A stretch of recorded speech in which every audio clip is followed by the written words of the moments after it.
Andromedans tell you that the Alpha Draconans are here now. Where? There are 1,833 of them that have been living underground between 100 and 200 miles beneath the surface. They've been here, some of them have been here a long, long time. They have lifespans that are thousands of years. They're carnivorous. They are not friendly to mankind, at least the ones that are here. Are you saying carnivorous, they eat humans? Yes. And they won't eat a dead human. It has to be alive at the time of the killing. Their preference is children. And we've been told, you shouldn't talk about that. There are other people say, well, you better not talk about the reptilians. Well, bull. Why not? According to the Andromedans, they're responsible for 31,712 children disappearing in the last 25 years from the United States. These children were food. And I'm supposed to just shut up and not say anything about it because people don't want to hear it? That's tough. That's tough. Westchester County, in the last 5 years, 3,000 children in Westchester County, New York, have vanished without a trace. Where are they going? Why are we allowing this to happen? And why should people stay in denial about it? Now, how are they able to do this? How are they able to? How are they able to? How are they able to do it? How are they able to come up out of this from underground and do it, or do they have? There are tunneling systems everywhere. They're being helped by the Greys, and also there are groups within the higher echelon that are actually helping them acquire this. So human beings are abducting the kids and giving them to the Greys, who in turn give them to the Alpha Draconans? That's right. That's part of the deal. They won't come up as long as we feed them down there. You understand? It's about human beings selling themselves out. The echelon attitude here, the needs of the few outweigh the needs of humanity. And sorry, that just isn't right. But it's going to have to be humanity that's going to rise up and take the stand. You're just going to have to turn off your televisions. They're going to have to get in their car. They're going to have to fire everybody in Washington, D.C. that knows and does nothing. And they're going to have to do something. This apathy's got to end. Otherwise, the way we live is going to end. Period. I mean, that's the bottom line. And I'm not coming from a fear space. I'm really quite angry about the apathy and the fact that, when people give lectures and try to tell this, people want to stand up and fight with them. Look at what's happening around us. The indications are everywhere. Everywhere. The truth is now an obscure thing. The lie is the norm. There's something wrong here. What's wrong with this picture? There's the Orion group as well, and there's 141 of them here. And they're from Ursa Minor, Ursa Major, Rigel, and Betelgeuse. From that particular group, that particular area of the star system. There are a lot of agendas here, hidden agendas. And you have to understand that some of the races, for example, the Draconans themselves did not evolve as a life form in our universe. They were dumped here. They were brought here because they're just a pain. They're incredibly smart, they're incredibly psychic, they're incredible builders, but they're bullies. Their whole thing is control, domination. When you really find out what's going on and what's happening on Earth, it's very depressing, and it totally fits with biblical prophecy, because it appears that both gray aliens and reptilians are feeding on human bodies. That's one of the things that you learn. We need to get rid of these human traffickers. We need to get these aliens out of here, because they are demons. And it's worse than you think. It's a lot worse than you think. What's going on with the border? Most of those people are not going to become American citizens. That's what they call a meat wagon. And I heard about meat wagons all the way back in 2010, that they let people through the border, they put them on a bus, they drive them into an underground base, and whatever happens from there. We are very much aware of that. I wasn't going to get into that in this, but since you bring it up, it's confirmed through so many sources, people on the ground. We know that that's happening. You're exactly right. And it's not just children, it's adults too.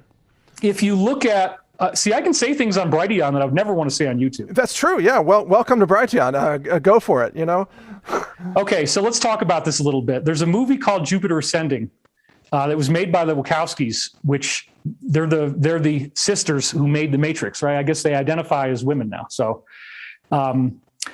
when we see Jupiter ascending, there's reptilians and there's grays in the movie.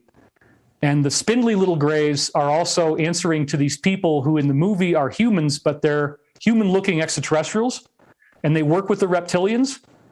And what you find out in Jupiter ascending is that these human-looking extraterrestrials are soaking in a liquid bath that's made from human bodies. This is apparently what grays have to do to survive. That's why their DNA is breaking down, is that their genetics, they cloned themselves off of a small subject pool. But the part that we don't know is that the way that they try to stay alive is by using human growth factors and stem cells. And we, as in our secret government, have made the grays an alternative option that can keep them alive, but they don't like the taste. So they're still human trafficking. The aliens refer to us as containers. Well, so the ultra-terrestrials, I'll just tell you, the ultra-terrestrials, I think, have you heard of the P-52s and the P-47s? Do you know what that is? They're us from the future. They're from here. They are you. They are me. They're from here, from the future. P-47 is present plus 47,000 years. P-52 is present plus 52,000 years.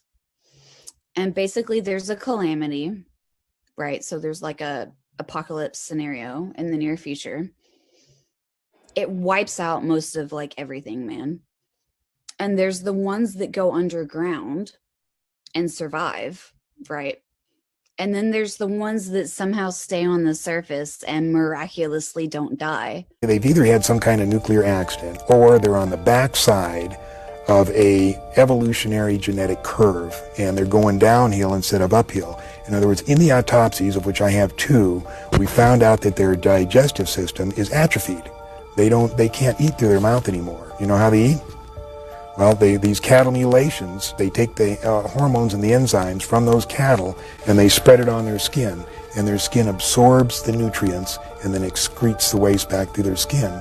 And if you read Whitley Strieber's book or listen to him talk, he talks about when he's seen them doing this to their skin and they're scraping the waste off. The large gray that 2 large grays that I shot and killed.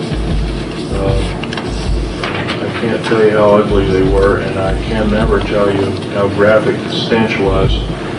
But in the cave there were large cauldrons or tanks. They kind of looked like a big oval cattle feeding tank, but they weren't. They were special, looked like a stainless steel or metallic tank. And they were filled with alien and human body parts, and generally glands and what looked like some kind of blood. Now, I've always been taught that blood after a few minutes starts to congeal, but this was one of these vessels that in the melee had tipped over and all this bloody liquid had spilled out and was a mess.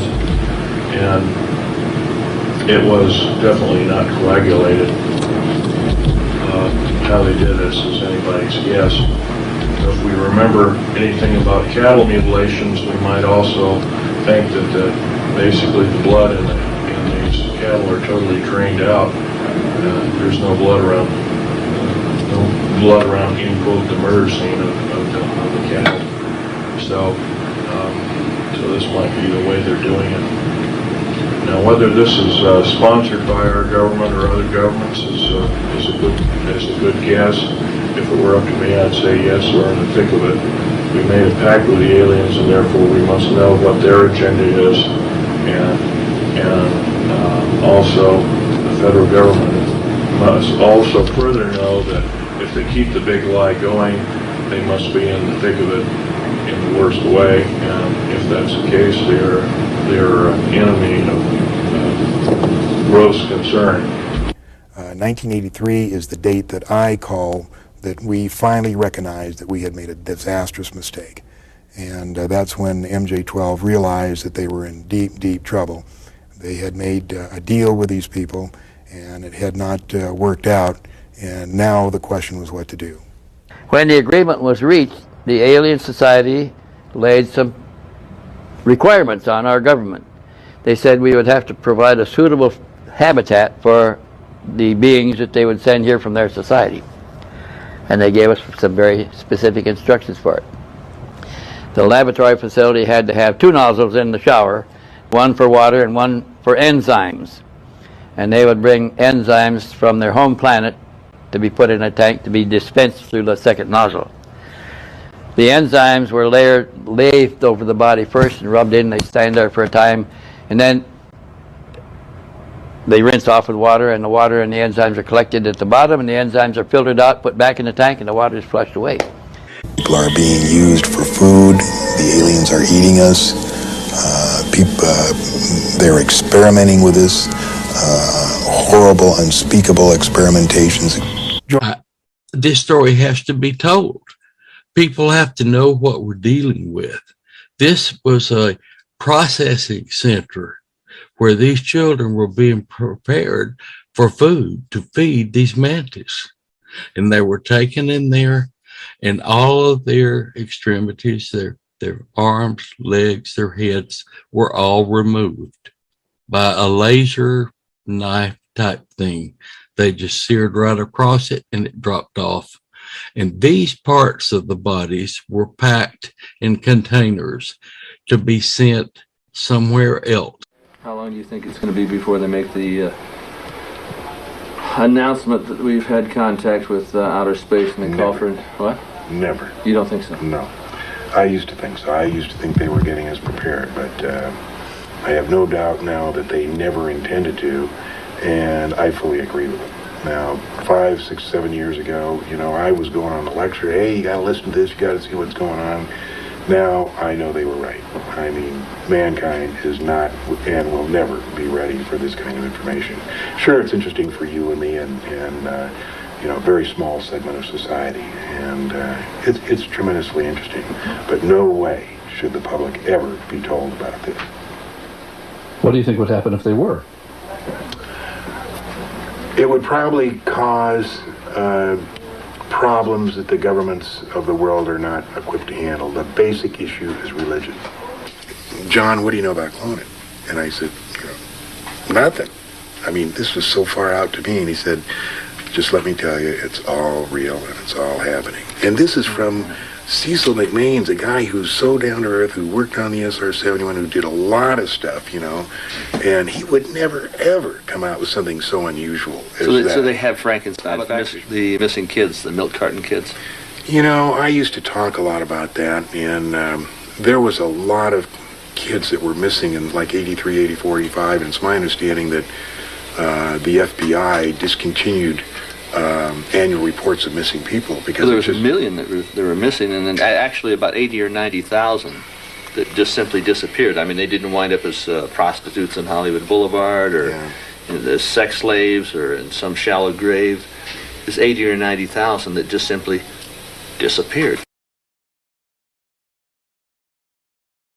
We redid a lot. As you remember, I made Space Force, and they tried to end it as soon as they came into office, and they had a revolt in the military. We created Space Force. That's the first time in 78 years since the Air Force that something like that's been done, creating a new branch.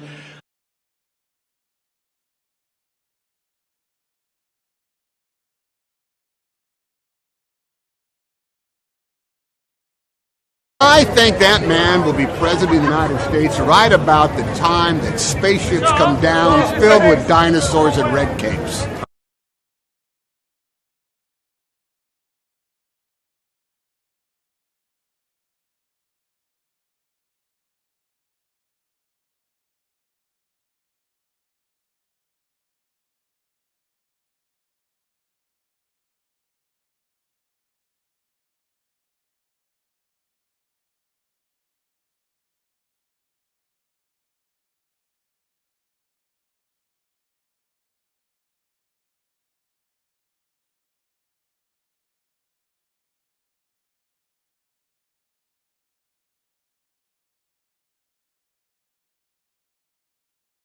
Years now talk show hosts, people on television, people in sitcoms have been hired by the government to throw you off the track, to distract you, to make you laugh and stuff like that, make you happy and docile so you don't know what's really going on. And they get out there in the woods in a circle, they decide these things, and you know, look at them trying to come it up. Needless to say, all this UFO talk has the tinfoil hatters going wild, including Green Bay whackpacker Aaron Rodgers, who offered this hot take on the Pat McAfee show. Did you hear about the Epstein client list about to be released too?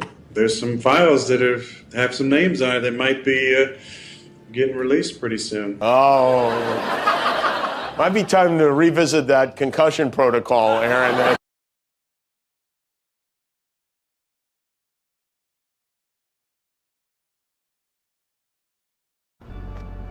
Oh, that's gone. And I'm, you know, I'd like to believe that at some point you have to stop pretending that you, yeah, you're right. Maybe we're not just as strong, you mean? Yeah, that's true. I mean, I think I'm gonna see next week. So I mean, we have time, but I'm going in and out of places. But not everyone has time. Maybe the cover-up was in our best interest, maybe not. Maybe the government underestimated the intelligence of the American people and decided we just couldn't handle it. But let me tell you this, the truth is still the truth, and nothing can change that. Not the military, not the government, and not me.